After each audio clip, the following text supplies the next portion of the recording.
Hey everybody, this is Justin Benz, and I am presenting my final topic summary and PowerPoint presentation for the semester. And I chose to examine the role of charter schools and some of the pros and cons that have been associated with them over the years. So some background information. The charter school movement started in the 1990s with legislation passed in Minnesota, which allowed them to have the first school established there in 1992. Currently, 43 out of the 50 states in the United States have charter schools, at least one charter school. California has the most charter schools, which represent about 10% of their population of school students there in California. But one of the reasons that charter schools emerged was to try to find a way to solve some of the problems in the educational system dating back to the 1980s and now continuing so. Uh, Basically, charter schools were created to be publicly funded, so they're not privately funded, but they're not they are not held accountable to the same restrictions that public schools are. So the idea is that you can be more innovative and you can try new things. But this has gone back and forth over the years, and there's fierce advocates for and against the uh, the charter school movement. Um, so I looked at some of the pros of charter schools. Um, One of them that it gives parents some school choice. If you have a charter school, near where you're living, it's not necessarily, of course, always the case. But if you do, you have an option um, to try to get your child into one of the charter schools. They're also generally smaller classroom sizes, trying to be more inventive and more student focused. A lot of these schools will have smaller class sizes. And then, like I said before, the possibility of innovation without being held to the test standards that um, all other public schools in the whatever state are accountable to. You have the freedom to make your own curriculum, hire your own work staff, your own administrators. So you're really free of the some of the ties that bind teachers and administrators in public schools. And they're well supported, obviously, with the money from the state and charter schools being such a focus. They are going to be well supported in terms of financially. So there's a number of legitimate pros to charter schools and the idea, at least behind them. I especially agree with allowing for more innovation, just changing the way that teachers and students and administrators look at the classroom and the school as a whole. So I think there are some pros to it, but I also decided to look at the cons.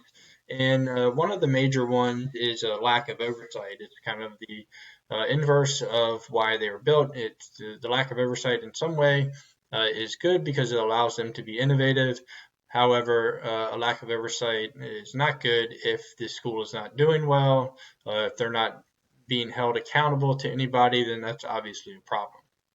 Other problems are possible corruption. A small percentage of charter schools are for profit, and anytime you introduce profit making into public education, there's probably going to be some blurred lines there, I would imagine. So that's certainly one of the cons that people look to. Um, and another con is a lack of diversity, and I've read about this going both ways.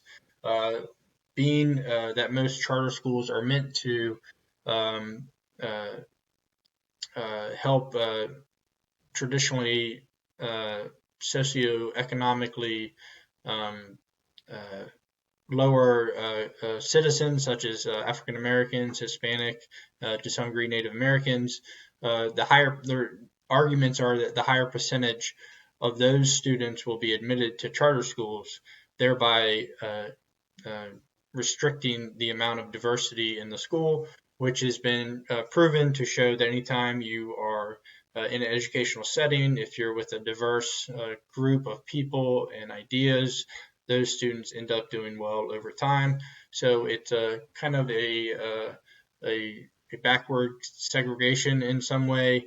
And then there's also been arguments of white flight, where in some of these same low income or socioeconomically disadvantaged districts, those that have the ability within that to reach out and to try to apply to these charter schools can take advantage of that more so than other students. Kind of a idea of white flight to the charter schools.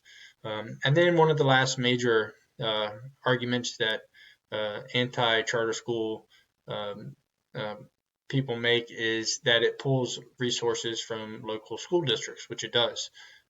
These are funded by the public, so anytime you're funding a charter school within a school district, you are taking money, resources, and students from that district.